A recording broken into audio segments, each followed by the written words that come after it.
Well, hi everybody, and thanks for joining me for this presentation. The full slide set from the report that you've had is 64 slides, but you'll be delighted to know that I'm not going to put all of those in front of you today. I've chosen the things that I thought would be most interesting to you as city partners, and I'm also trying to focus today on the stuff that I didn't cover in any depth in the interim presentation. So you won't find a great deal of duplication here from what you've already seen. You will notice from this very first slide that the title of the report has changed. Alex and I agreed that the original title was rubbish, and we think this one's better. So this is how the report's going to be known from this point on. Just to remind you of the research objectives, which begin with building a business case for green infrastructure in the 2Cs region. Then we are going to try and understand the processes and mechanisms whereby GI projects get approved in your authorities. And we're supposed to be supporting the development of a tool for quantifying green infrastructure benefits. And these are the things that were put in front of me to design the semi-structured interviews. And I was also given and helped to develop some lines of inquiry about which aspects of green infrastructure are most important to municipalities and decision makers. What are the main barriers to implementing green infrastructure in your authorities? What evidence do you need to get the support that you need from your decision makers? What do you need to put in front of them to convince them that they should back your idea? How do you get the money? Where do you get the money from? And how useful do you find the kind of tools that exist to support your work in this respect? So those of you who took part in the research, those of you who were interviewed, will remember perhaps that there were questions around each of these 5 different lines of inquiry. And the report is structured accordingly so that there are chapters based around each of these questions. The first question that I asked, though, was about an understanding of green infrastructure. I asked what differentiates green infrastructure from green space or planting. And one of the most important findings that comes from this is that there is no common understanding of what the terminology green infrastructure actually means. Now, this is quite an important finding because it means that when you're talking to somebody else in your authority or a member of the public or somebody in a partner organization, you and that person that you're talking to may not share the same understanding of the terminology. You may be speaking a slightly different language. But the kind of answers I got to this in terms of the attributes of green infrastructure that were recognized, the most important one, the most commonly mentioned, was some sort of multifunctionality. The idea that a space or an asset, a green asset, delivers on more than one level. It may have been designed for one purpose, but it also provides benefits to the community, to the locality in other respects as well. And in some cases, those were planned in and expected as part of the project in question. But there were other examples where this multifunctionality arose by chance. And there was a particularly nice example of that in Antwerp, in Moorsel.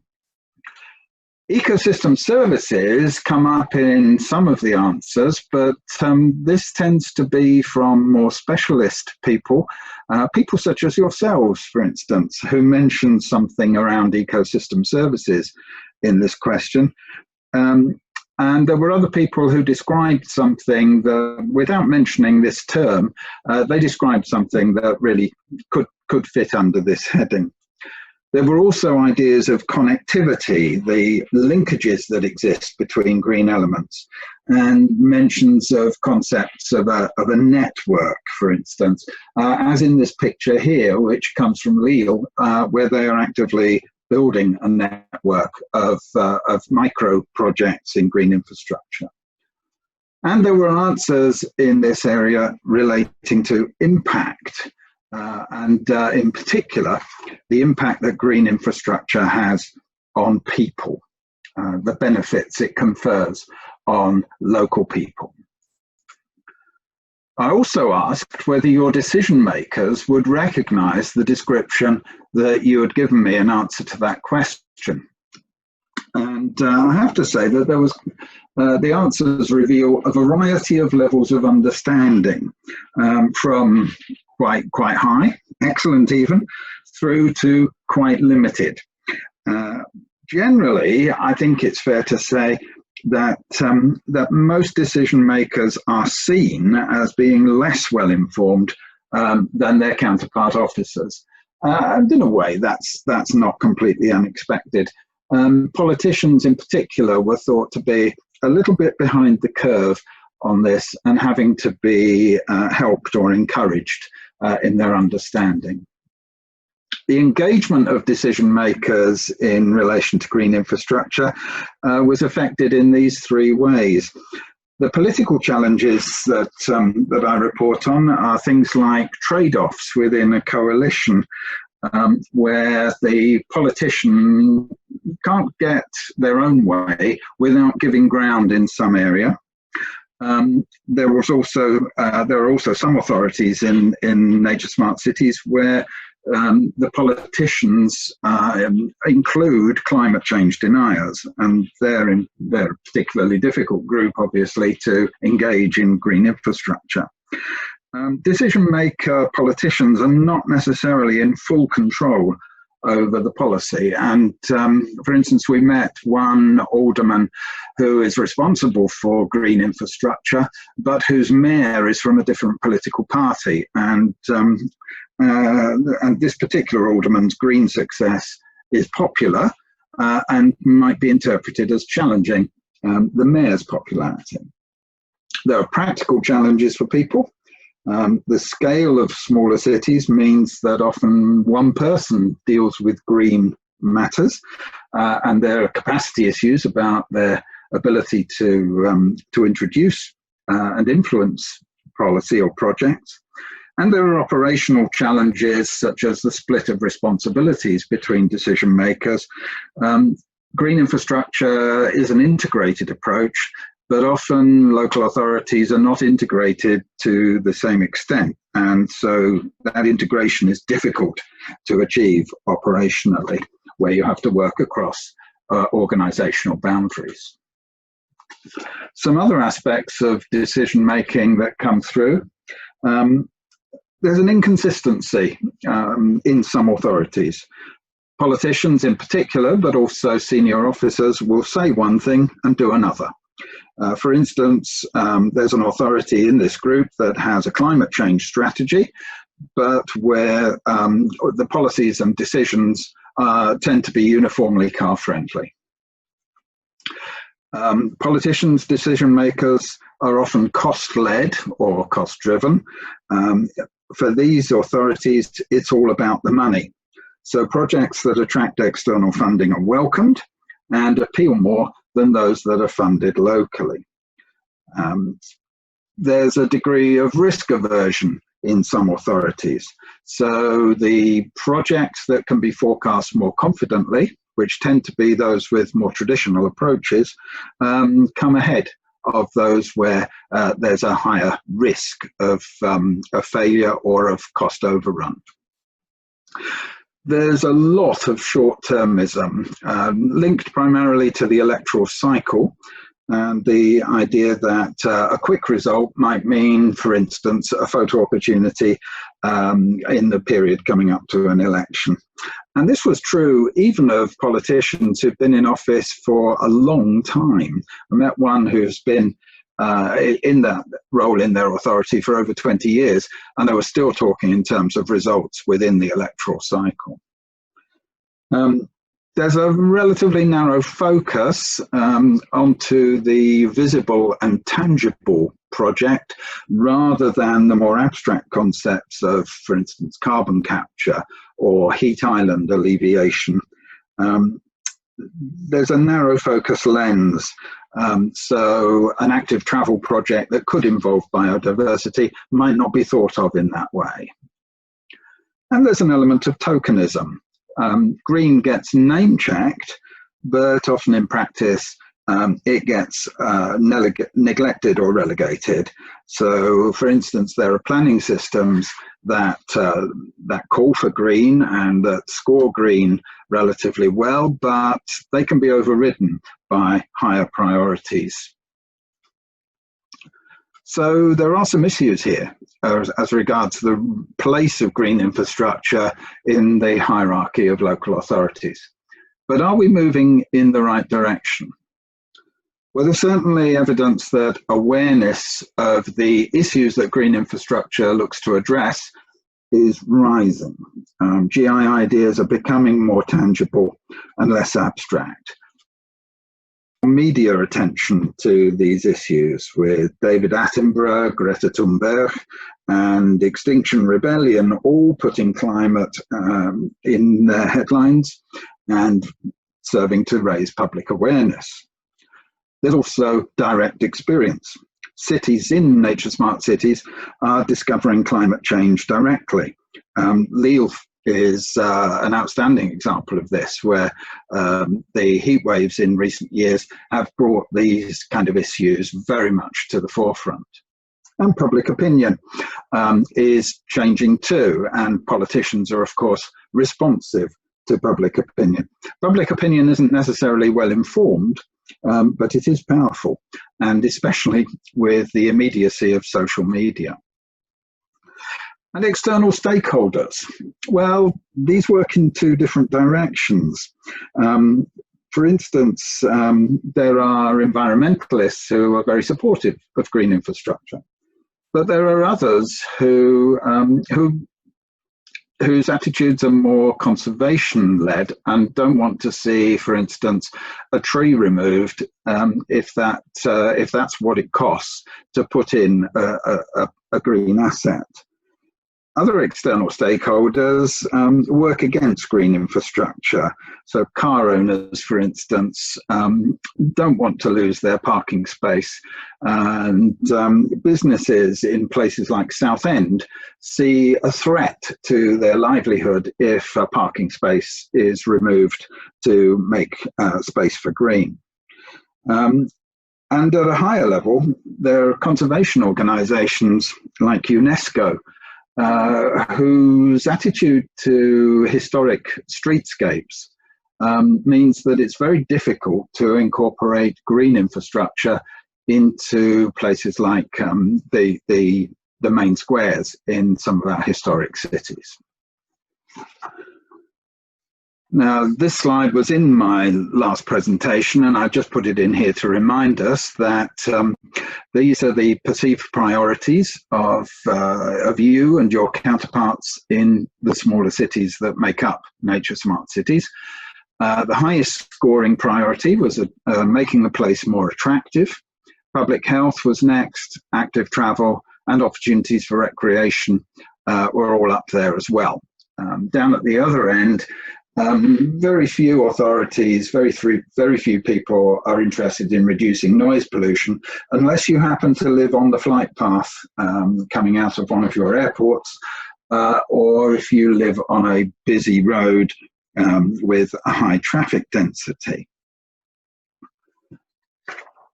And you'll also remember this slide, which is the similar rating of the obstacles to green infrastructure. Funding was big, but it wasn't the biggest obstacle. It came second. Conflicting priorities was the biggest, and usually that's conflict with priorities in relation to housing and highways, street-related issues. That's where the difficulties arise. We had one respondent who identified 10 serious obstacles, but they were the only person in that city that identified that many problems. one person said there were no serious obstacles at all to green infrastructure in their authority, that all obstacles are negotiable. But I have to say that nobody else from their authority would agree with that.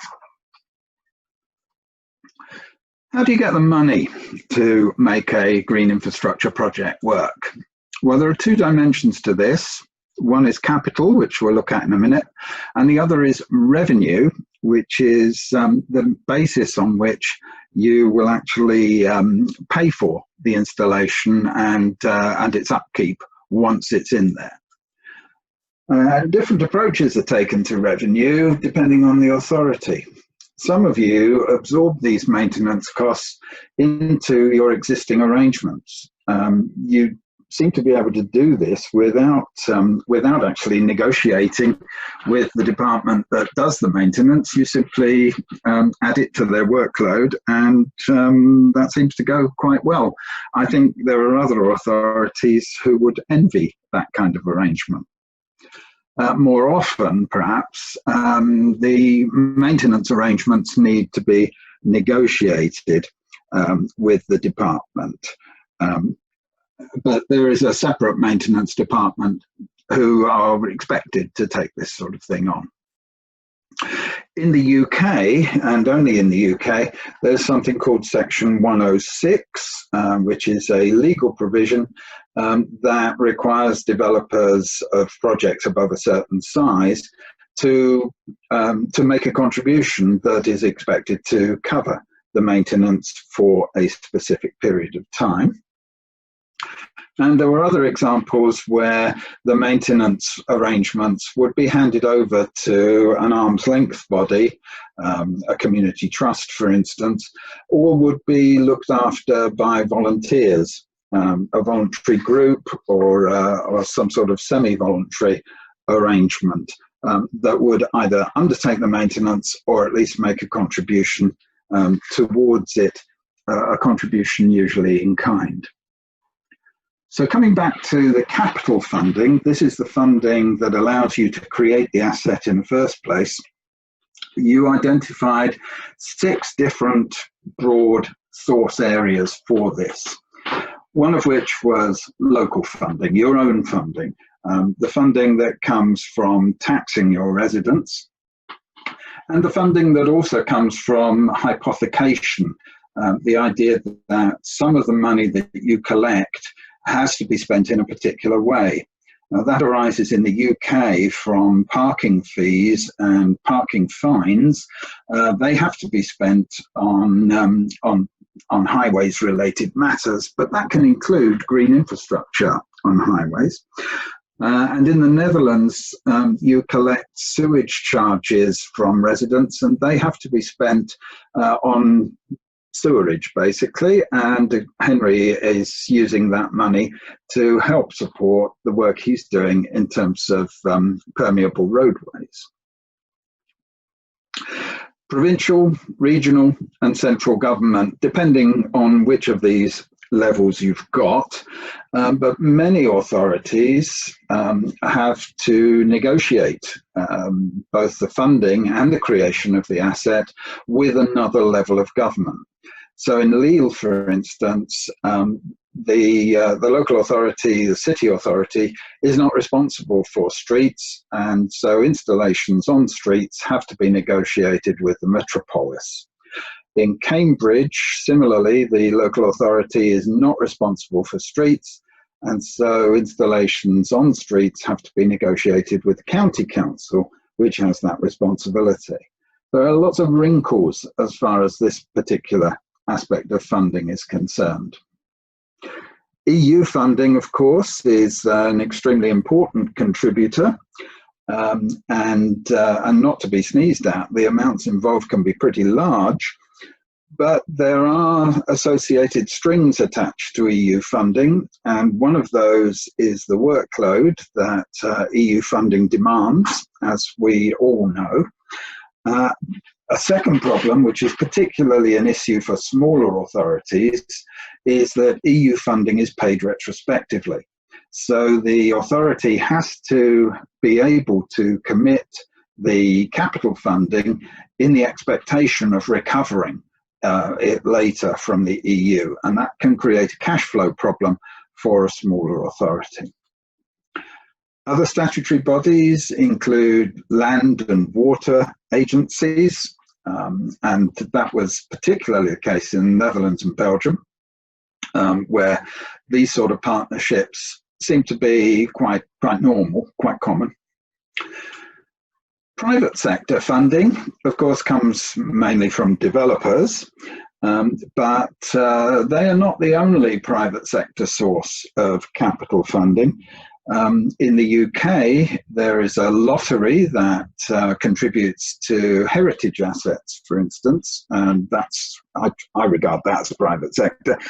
And there was also some discussion in some authorities about the role of philanthropy. Some authorities, some people told me, oh, I wish we had philanthropists in this authority. Others said, well, we've got people who want to give us money, but we're not really sure whether we should accept it because the companies in question have perhaps a questionable environmental record, and this could be interpreted as greenwashing. So there's a dilemma about philanthropy and the rights and wrongs of accepting contributions in that respect. And finally, the voluntary and community sector. The amounts involved here are quite small, normally, and quite often come in kind. So they're to do with voluntary time and so on. But there's an exception in Belgium where the voluntary agency Natuurpunt acts as a partner in this kind of project, as an expert advisor, and can also act as a vehicle for philanthropy that separates the donor from the local authority, and that maybe has a role in transferring any embarrassment that comes along with that donor.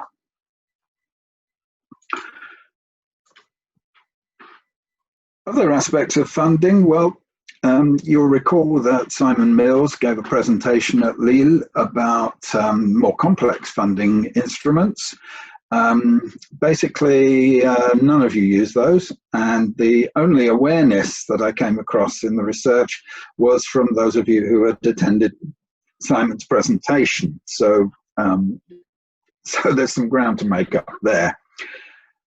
There is a view that being able to attract external funding into a project can help you to demonstrate value for money. Your politicians will like a project that draws in external funding because it shows that you're being a cost-effective authority and that you're not spending taxpayers' money without getting some support alongside it. But generally speaking, authorities in nature smart cities and the people who work for you seem to be doing relatively little research on funding opportunities or on funding examples. So there's very little monitoring going on of new opportunities that might come up for funding projects, and very few of you talk to other authorities about what they're doing and how that work is funded. That kind of conversation tends to be informal at a conference rather than in any sort of structured way. Usually that's a capacity issue. You simply don't have the time to do it. But I noticed that some of you joined Nature Smart Cities not because there was an opportunity, so much as because you were invited to do so by the European Union. And that's an example of this particular point on funding.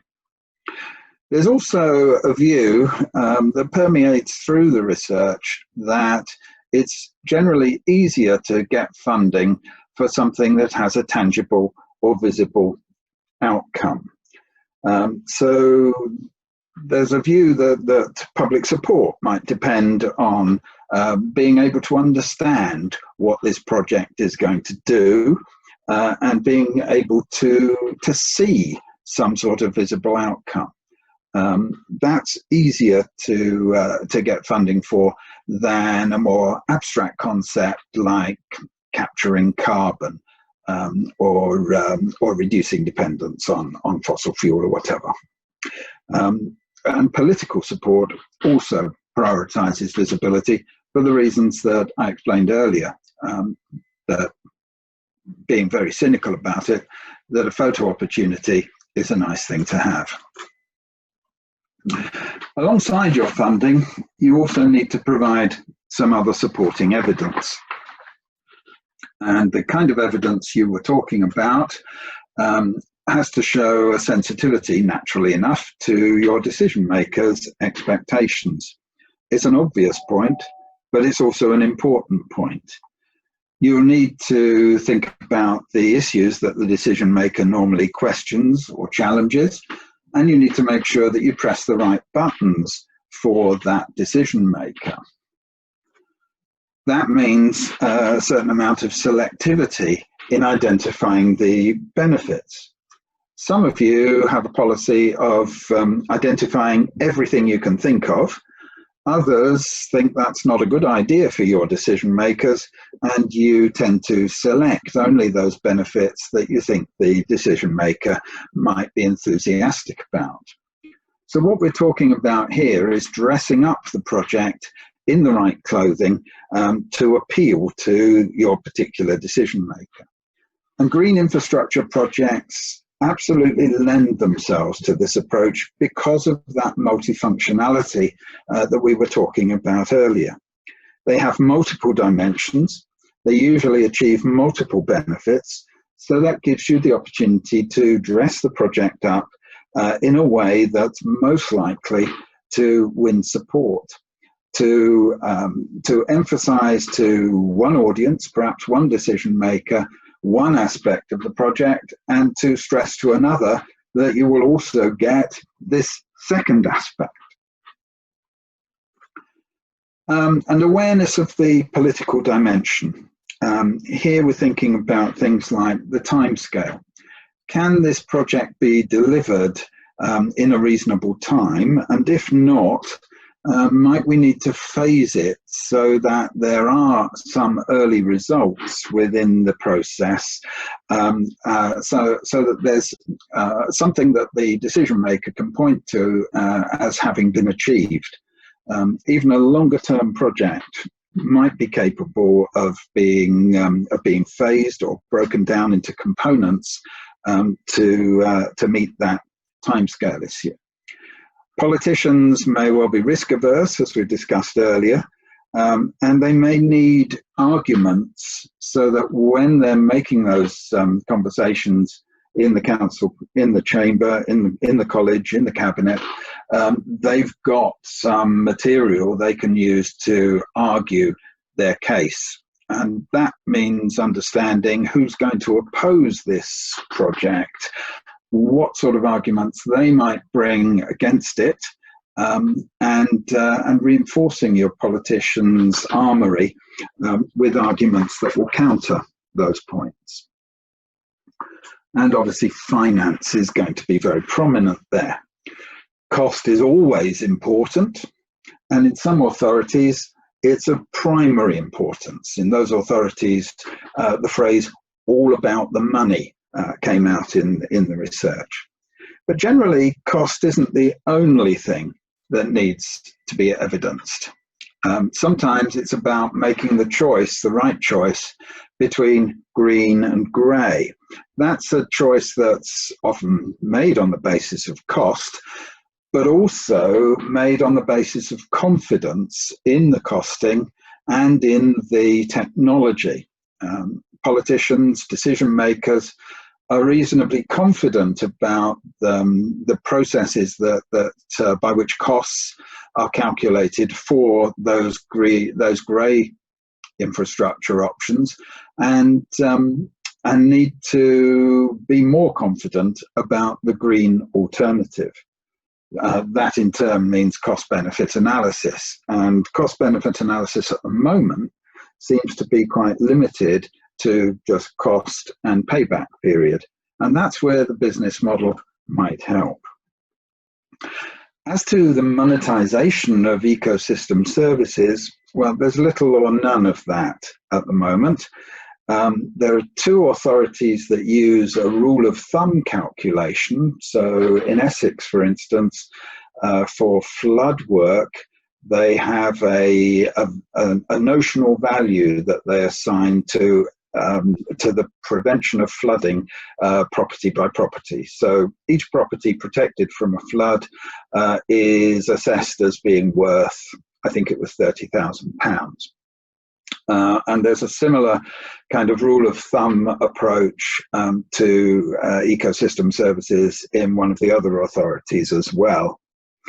But monetization of ecosystem services is inhibited by a lack of data, by limited expertise in handling that kind of data, by capacity within the authority, having the people with the skills and with the time to be able to do this kind of work, and by the credibility of the results. Even if you attempt monetization of ecosystem services, you aren't necessarily particularly confident that the results you've got are accurate or credible, and you therefore can't represent them particularly strongly in the evidence that you give to your decision makers. So looking at this issue of data and measurement more closely, I think that there is an increasing need for reliable data to forecast both performance and benefits from ecosystem services. At the moment, what you're generally giving is reasonably bland assurances that this project will improve biodiversity, for instance, without being able to be more specific about the kind of improvement in biodiversity that you're going to achieve. That's just one example. And that is true of every aspect of ecosystem services. You will give assurances that there will be ecosystem service outputs, but you are not really able to quantify those in any credible or measured way. There's a shortage of accessibility, access to data, and there's a shortage of the skills to handle that data. That means that there's a tendency to use oversimplified data that lacks specificity, and there's also a reliance on data collected for other purposes to illustrate need or even to suggest benefit. So these kind of approaches inevitably weaken the argument that you're making. It's also evident from the survey that there's a very limited use of monitoring. Now, nobody mentioned any financial monitoring at all, although presumably there is financial monitoring going on through local government audits. There's only very limited enforcement of planning conditions. Usually authorities are simply too busy. And there's a strong tendency to just move on to the next project and to do monitoring on an as it arises basis in response to a public complaint about something. So rather than being proactive in relation to did you achieve what you said you would achieve, generally speaking, you're quite happy to just let that go and move on to the next project, which means that you're not learning as much as you might be from actually checking back on whether you've accomplished what you thought you would.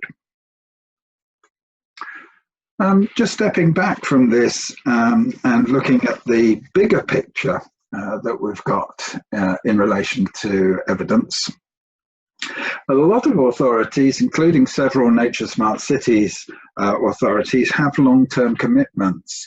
I'm thinking here about things like climate change, commitments to carbon neutrality, and so on. These are great, and these are often trumpeted quite strongly as evidence that the authority is looking at the bigger picture.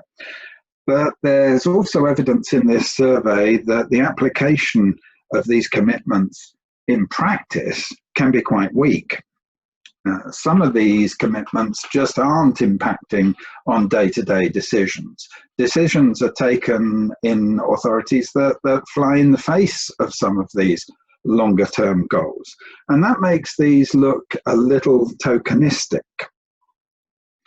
Even so, it can be useful to show awareness of those longer-term commitments, because the chances are that even if your authority is relatively weak in terms of its commitment, it still wouldn't mind being able to show that it's working towards those longer-term goals. And those authorities that have got green agendas, I found 2 in Nature Smart Cities, those agendas look to be useful in crossing over departmental boundaries and helping to resolve those conflicting priorities that we saw earlier on were major obstacles to green infrastructure. These green agendas seem to have some potential in that area, and they maybe need to be developed a little further. The more focused strategies, and I'm thinking here about biodiversity strategies, for instance, or those strategies that are focused on one particular aspect of GI, one particular ecosystem service, they tend to be siloed into one department. They have less potential to resolve priority issues because they're not so much corporately owned. They don't cross the boundaries in an organization nearly so well. So they demonstrate commitments, but perhaps they're less likely to deliver green infrastructure solutions. I also formed the view that those authorities that don't have an overall strategy for green infrastructure or for greening, in those authorities, that absence looks like a significant weakness to me. I'm sorry, the slide has just jumped. That overall strategy would be critical. If it was corporately owned, it would be critical to helping to resolve those priority issues and helping to demonstrate progress on the longer term issues as well as the immediate ones. In the absence of those strategies, green infrastructure is much more easy to marginalize. So what's the most convincing evidence? Well, if you remember the interview, we asked respondents to choose from a set of 8 different types of evidence which they thought would be most likely to resonate with their decision makers. And those different types of evidence were classified according to whether they were evidence of benefit of a social, economic, or environmental nature, and whether the benefit was direct, indirect, or more general. In other words, not specifically for humans, but for the planet more generally. So as far as the social, economic, environmental split is concerned, these are the results. This is based on 47 respondents and 117 answers in total. And you can see that all 3, social, environmental, and economic, all get quite strong responses. Environmental's the most prominent among these different types of evidence, but the others are there too. As with the priorities and obstacles, though, this information conceals huge variations city by city. So in Antwerp, for instance, we've got a pretty even emphasis between the 3. Social issues are a little more, resonate a little more strongly perhaps, but all 3 are up there. In Bruges, the economy is nowhere in terms of the evidence that you provide for decision makers, and the same is true in Essex. The economy is not part of the essential argument that you need to provide. In Cambridge, it's really all about the environment. That's the most prominent issue that you put in front of decision makers. And in Lille, that's also the case. This is the difference between the direct and indirect and the more general evidence. And here, again, you can see that direct benefit is much more important. What are the characteristics of direct benefit? Well, it's more visible. These kind of projects are more visible. They're also more immediate. You get quicker results from these kind of projects. They're better understood by decision makers and by the public, and they are more likely to offer publicity opportunities. But again, this varies a lot by city. And you can see that in Antwerp, direct benefit really is what is being sought. But in most of the other cities, it's direct benefit that triumphs over the more long-term, less human-focused indirect and general benefits. In Essex, Lille and Southend, the relationship is a little different. But in the other 5 city areas that we're talking about in Nature Smart Cities, it's about direct benefit. So visible projects delivered reasonably quickly and of benefit to human beings. This is the process you go through to get a project approved. I'm not going to spend very long on this because time is pressing on me, but this is dealt with quite thoroughly in the report.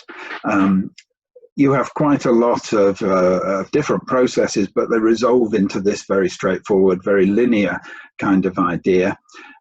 With inputs coming in at different places, either informally or in the development of your business case, your proposal.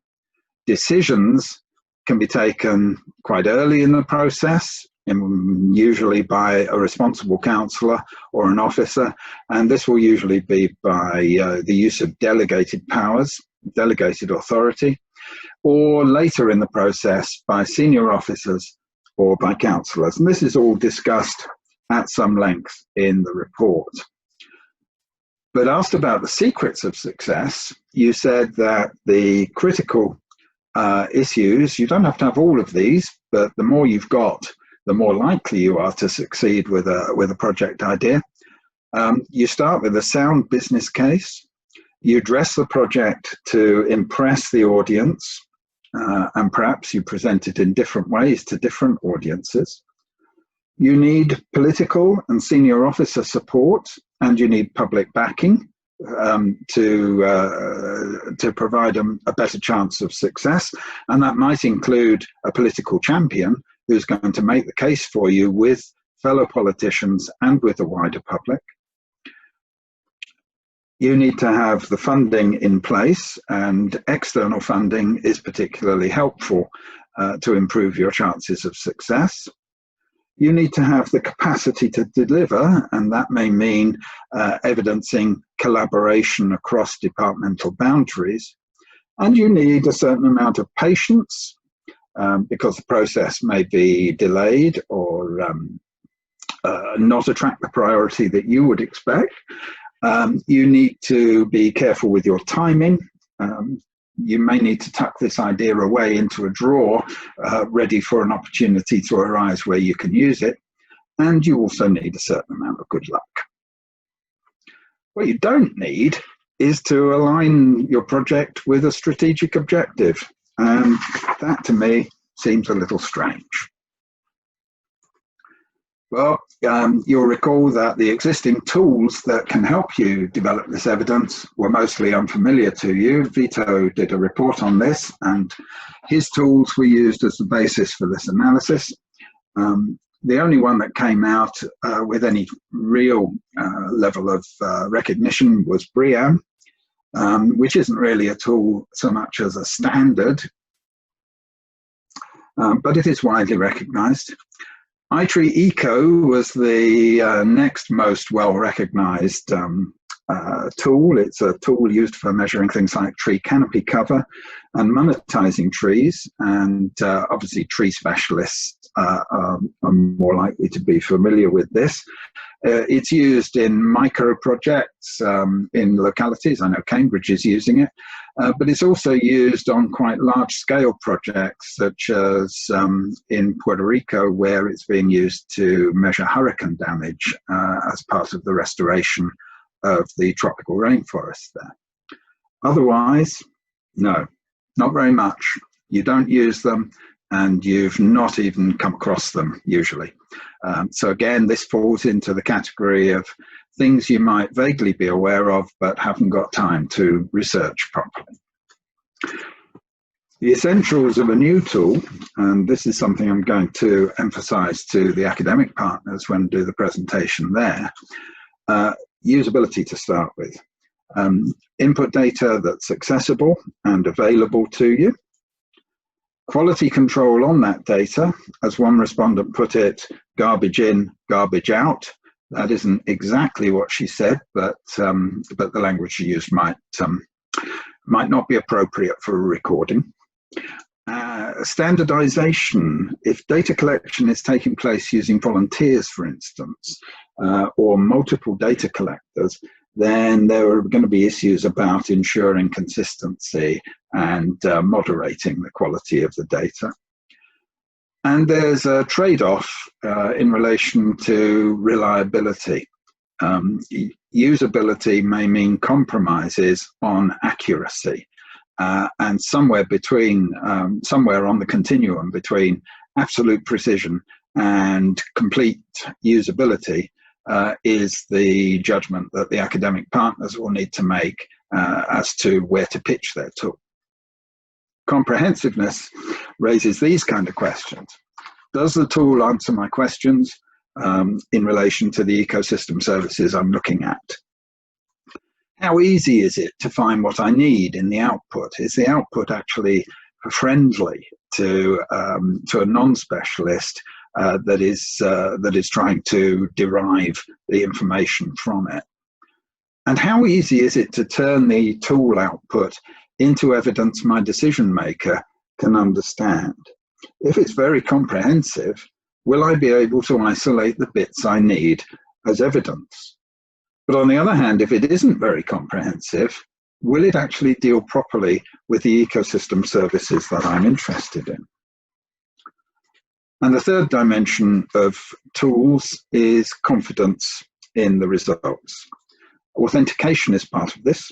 Who else uses it, and how much do they rely on it?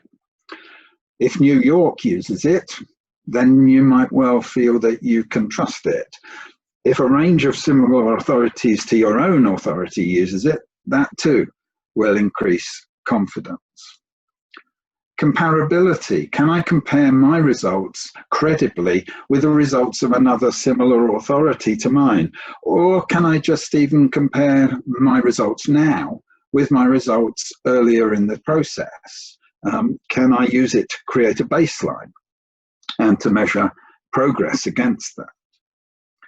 And are the results convincing, or are they overstated? We had an example in the interviews of somebody who said that I can use this tool to generate any result I want. And that means that it isn't convincing. The user isn't convinced, and the user finds it therefore very difficult to convince anybody else that they've come up with the right answer.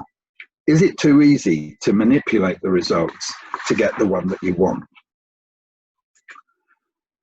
So that's the run through of the report. There's a lot more information in that report. It was due to be issued in late July. You already have your copies. It's being reformatted into the Nature Smart Cities house style and will then go public. I'm working at the moment on a summary document, a more accessible introduction to the report that hopefully will entice people to read the more of the full document. Well, I appreciate it's a lengthy document and takes some time to work through. I'm due to have a discussion with academic partners on these and other aspects of the report focusing on the results of the interviews that have particular bearing on the creation of the step-by-step methodology and the business model. Alex is hoping for me to write 2 maybe academic papers coming out of the report. She thinks that there's enough material in there and it's of sufficient quality to support this kind of output. And I'm also thinking that some of this material, obviously a much shorter presentation than the one that you've had to endure today, might provide some input into the capacity building program, helping to ground the step-by-step methodology and the business model in results that come directly from smaller cities like yours that are struggling with developing satisfactory green infrastructure programs. And that's it. That's it from me just now, and thank you for listening, watching, and